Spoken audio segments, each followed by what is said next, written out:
کہ یہ دیکھیے کہ ہر پیغمبر کا جو امتحان ہوا تھا، کسی کا خوف میں، کسی کا بھوک میں، کسی کا اولاد کی تباہی میں، جی املاک کی تباہی میں، ہر پیغمبر کا ایک طریقے سے امتحان لیا گیا تھا۔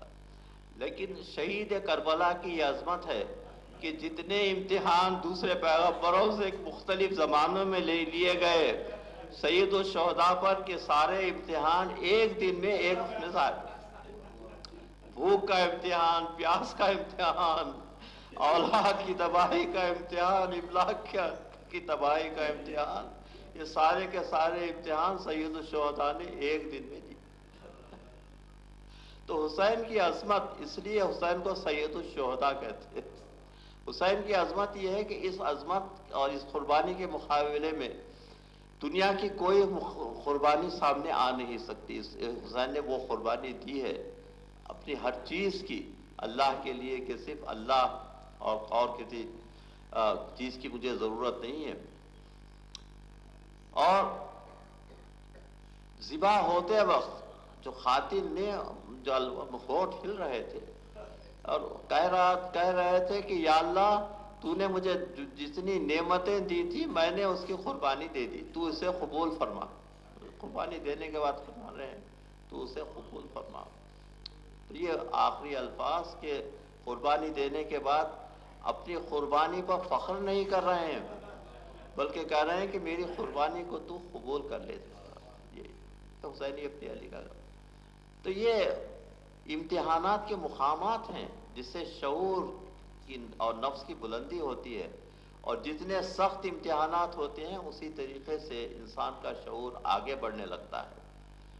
تو ہم پر جو امتحانات، چھوٹے چھوٹے واقعات وارد ہوتے ہیں کہ بھئی کبھی کوئی بیمار ہو جاتا ہے، کبھی کسی کا کوئی عزیز کا انتقال ہو جاتا ہے، تو ہم کو سمجھنا چاہیے کہ یہ اللہ کی مصلحت ہے، یہ ہمارا امتحان ہے صبر کا، اور ہم کو صبر کرنا چاہیے۔ جس طریقے سے حسین نے صبر کیا اپنی اولاد کے لیے، ہم کو بھی صبر کرنا چاہیے۔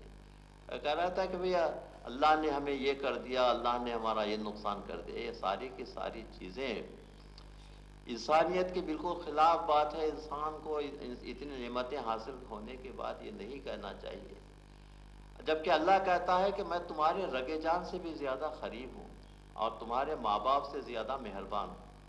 اور واقعی اللہ سے زیادہ کون مہربان ہو سکتا ہے؟ جس نے پیدا کیا، جس نے رزق دیا، تو اس کی شکایت بالکل بیجا ہے، اور انسان کو اللہ کی شکایت نہیں بلکہ اللہ کا شکر ادا کرنا چاہیے، ہر حالت میں شکر۔ جیسے امام زین العابدین علیہ السلام پہ جو مصائب گزرے ہیں، آپ اس مصائب کا اندازہ بھی کر سکتے ہیں، آپ ان مصائب کا اندازہ نہیں کر سکتے، لیکن کیا امام کی کیا سیرت تھی؟ ہر حالت میں شکر۔ صحیفہ کاملہ اٹھا کر دیکھیے کہ ہر سینٹنس میں اللہ کا شکر ہے اس کے اندر۔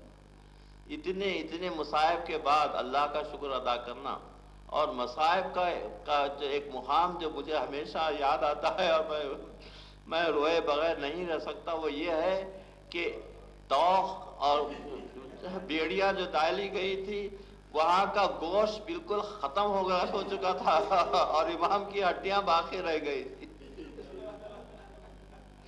یہ سارے مصائب، شعور کو آگے بڑھانے کے لیے انسان کو سب کچھ کرنا چاہیے۔